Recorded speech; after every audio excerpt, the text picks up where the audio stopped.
So we have this seminar on demographic change. Maybe you could suggest or explain to our citizens, what is demographic change? What problems are we facing? Well, life is wonderful, you know. 100 years ago, people lived about 45 years in average. Now we are living 80 or 90 years. So we have got a second life, and we shouldn't make the same faults we have done before, you see. So everybody could be happy, but there are some things that troubles us. The young people don't get children anymore. So what will go on? What will happen if the young people don't get children anymore? And as rapporteur for the EPP paper on demographic change, could you tell us what the EPP is proposing to do to help with this? You see, I've been fighting for the equal rights for men and women for so many years of my life, and now the young ladies believe, and they are right, that they have the same possibilities, opportunities. They are good, they learned an awful lot of things, and they have the chance to make a career. But to make a career and have children at the same time is very, very difficult. So we, as the largest party of the European Parliament, the European People's Party, we were thinking, what can we do? How can we help the young generations, the young people? And I think one of the most important things is that politics has to make sure that young ladies, young gentlemen, young parents can afford and have the possibility to make a career as well as to have family and children. Have you got any examples of the type of policies? Well, the most important thing is where to have the children. Can we put them into kindergarten? Do we have enough people to care about the children? We must help them with taxes, and that people who have more children pay less taxes. There are so many things that can be done from politics.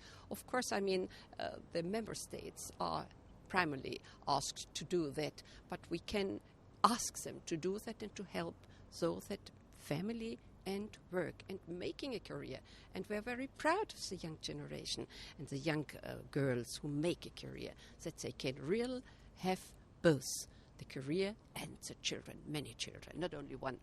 Just talking now about the elderly generation, because as we know in the paper, we've stated that our population, the average age is increasing to the age of 49, for example. So what can we do to help the elderly people to really benefit from this? Now, 20 or 30 years ago, a gentleman who went into pension, he had lived perhaps still 6 or 8 years in pension. Now, this gentleman lived 20 or 25 years in pension. And the question is, of course, who will pay that? And I think it's not only a duty, but it's a right of the older generation to have the possibility to find a work on the labor market. Now we have in some countries of the European Union laws that do forbid the elder generation to work.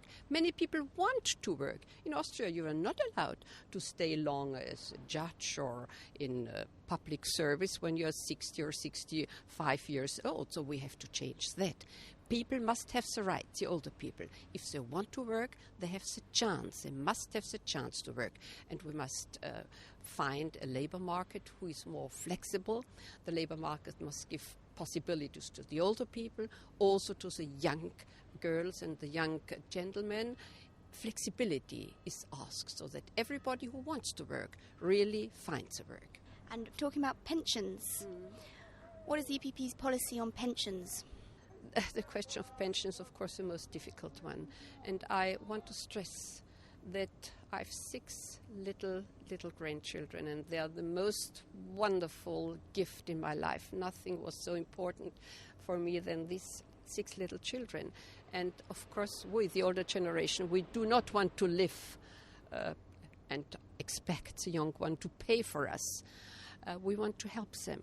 But I think everybody in future must care a little bit for the own pension, private pension. We must look how we can manage. Also the firms, also the great institutes have to care about it. And I think when we stay well and fit as old people, it will not be so bad. But of course, there is a third thing. We must see that Europe needs immigration. And this is a very, very important challenge for the future. Economy needs working power. We need people who come to us, skilled people, well-educated people, and we must give them a chance to live in our countries. And as we do invite them to come to us, we have the right to ask them to accept our way of living and to accept our values. You know, I think never before in the history of mankind 500 million people lived in such a wonderful place like we do in Europe. Nobody is starving, and we are free.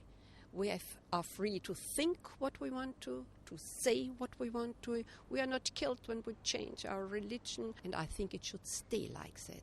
So when people are coming to Europe, they should accept freedom, personal freedom, equality of rights for everybody, also men and women, and social solidarity. What type of incentives can we give to encourage people to come to us? Well, they must have the possibility to find work. So, of course, we hope it's legal immigration.